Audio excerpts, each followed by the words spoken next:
Module 2 of the Foundation Mathematics course.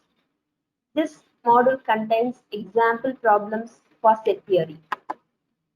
Already we have seen the basic concepts of set theory in the module 1, and here we are going to see about the examples based on Venn diagrams and De Morgan's law and distributive law through different examples. Now let us see one by one. The first example is based on the addition theorem already we learned from module 1. In a college, 200 students are randomly selected and 140 students like tea and 120 students like coffee and 80 students like both tea and coffee. Here the questions are: how many students like only tea? How many students like only coffee? How many students like neither tea nor coffee? How many students like only one of the tea or coffee? How many students like at least one of the beverages? So let us see how to solve the problem. Total number of students are 200.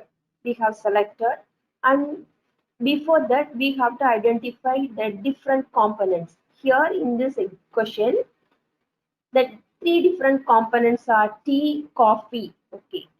The third one is the tea and coffee component, but it comes under addition theorem. So there will be only two variable A and B.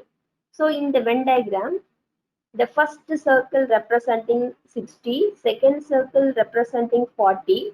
So the 60 representing the number of students like only tea, and the C representing number of students like only coffee. The in between circle representing the number of students who like neither tea nor coffee. It's a common value between tea and coffee. Number of students who like only tea equal to 60. Number of students who like only coffee equal to 40. Number of students who like neither tea nor coffee is 20, which is the common area that is in the universal diagram. Number of students who like only one of tea or coffee equal to 60 plus 40 equal to 100. Number of students who like at least one of tea or coffee equal to only tea plus only coffee plus both tea and coffee. But here we have to remember the formula n of a plus n of b plus n of a union b, which is equal to n of a intersection b. So n of a equal to, which is nothing but 60, n of b is 40, n of a intersection b is 80 equal to the total 180, which is nothing but number of students who like at least one of tea or coffee. So this concept is based on the theorem of addition under the set theory. Now let us see one more example. In a survey of 500 students of a college, it was found that 49% liked watching football, 53% liked watching hockey, and 62% liked watching basketball. Also, 27% liked watching football and hockey both, 29% liked watching basketball and hockey both, and 28% liked watching football and basketball both. 5% liked watching none of these games. Before going to solve the problem, let us see. Here there are three different games: football, hockey, and basketball. So this is based on the distributive law diagram of Venn. So the first one, let us take as football and hockey. Second one is hockey. Third one is basketball. Your question is, how many students like watching all the three games? Find the ratio of number of students who like watching only football to those who like watching only hockey. Third question is, find the number of students who like watching only one of the three given games. Fourth one is, find the number of students who like watching at least two of the given games. So in the question, it is clearly given that there are total number of students of 500 and The football lovers are only 49% and the hockey lovers are only 53% and the basketball game fonders are only 62%. The 27% liked both football and hockey. Similarly, 29% liked watching basketball and hockey. Similarly, 28% liked watching football and basketball. So these last three, 29, 28, and 27 are the common likers of any two games. And 5% liked watching none of these games. So this 5% comes under the intersection of all the three circles, which will always be in the middle of the diagram. Now let us see the diagram. See here, the first circle representing F is football, second circle is H hockey, third one is the basketball. The common intersection is 5 and the number of students who like watching all the three games are 15%, which is in the middle of 500 equal to 75 students. Ratio of the number of students who like only football to those who like only hockey equal to 9% of total divided by 12% of 500 equal to 9 by 12 equal to 3/4 of the ratio. Similarly, for the third question, the number of students who like watching only one of the three given games equal to 9% plus 12% plus 20% of the total equal to 205 members. 9% is nothing but the first game, 12% second game, and 20% is the third game. Out of the total number of students equal to, if you simplify, you can get 2.205.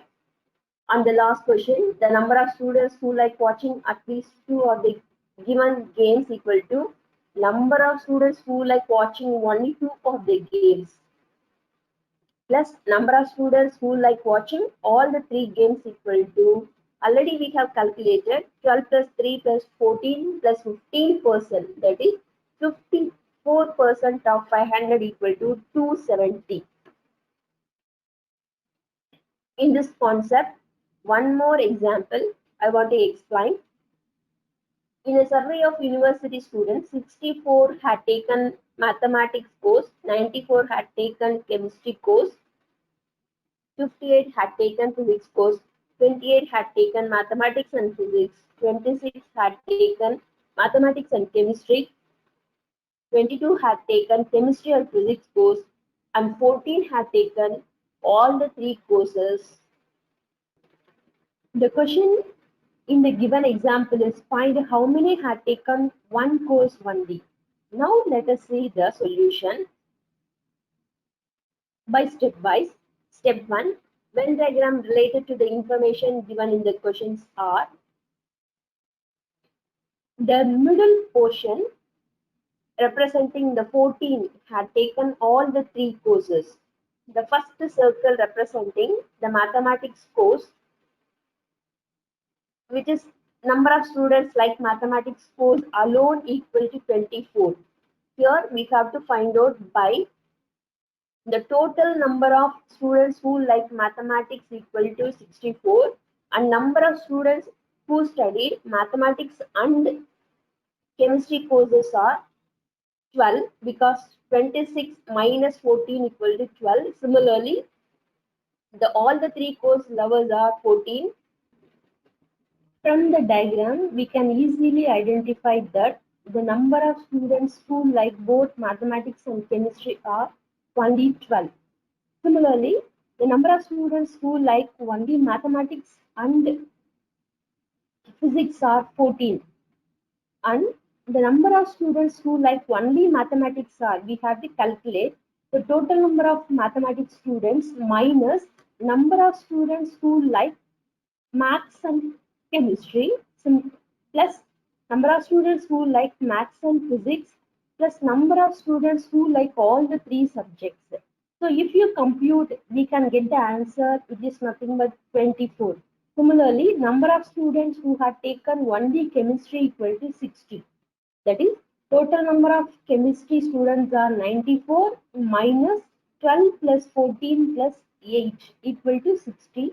And number of students who had taken only physics equal to 22. But our question is find how many students had taken only one course. So the total number of students who had taken only one course equal to number of students who like only maths plus number of students who like only chemistry plus 22 like physics equal to 106.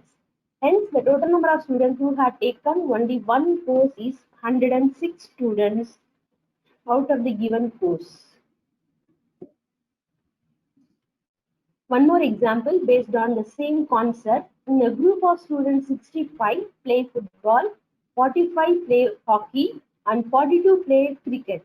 20 play football and hockey, 25 play football and cricket, 15 play hockey and cricket, and 8 play all the three games. Find the total number of students in the group. Assume that each student in the group plays at least one game.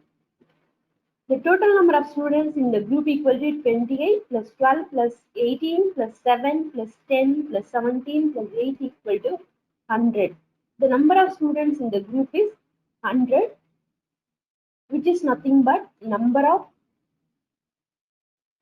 football players only is 28. Number of players who like both football and hockey is 12. Number of players who like only hockey is 18. And number of players who like both hockey and cricket is 7. Number of players who love only cricket is 10. And number of players who love both football and hockey is football and cricket is 17. Number of students who like all the three games are 8. So if you sum up everything, you can get 100, which is the answer for the given question. Now, let us see the De Morgan's law, which is the basic and fundamental concept or the theorem through the Venn diagram. All of us know that the De Morgan's law is A intersection B the whole dash equal to A dash union B dash. Here the dash representing which is not in the given set. A and B are the two given set, union which is nothing but the combination of A set and B set. Intersection is the common element between the given two sets. So in the first diagram, U representing the universal set which contains the two different sets A and B, and A intersection B is a common area between the given two sets A intersection B. We have to prove the left hand side equal to the right hand side. A intersection B the whole dash is except the middle, we have to cover the entire region. Second diagram representing A intersection B the whole dash. Similarly on the right, in the third diagram, A dash, which is nothing but except the A circle, we have to shade the B and the universal place, the common place between A and B. So that is A dash. Similarly for B dash, except the B circle, we have to cover the entire region. And the last fifth one is A dash union B dash, which is nothing but which is equivalent to A intersection B the whole dash. Except the common area, we have to shade the remaining areas. The another alternative De Morgan's law is A union B the whole dash equal to A dash intersection B dash. A union B is nothing but we have to cover both the circles A and B except the universal place. So A union B the whole dash is except the circles we have to shade only the outer part of the rectangle. And similarly for A dash and B dash, A dash and B dash and A dash intersection B dash. So this is the second De Morgan's law under the set theory and the conclusion part of the module 2. Now let us see the next topic in the next module.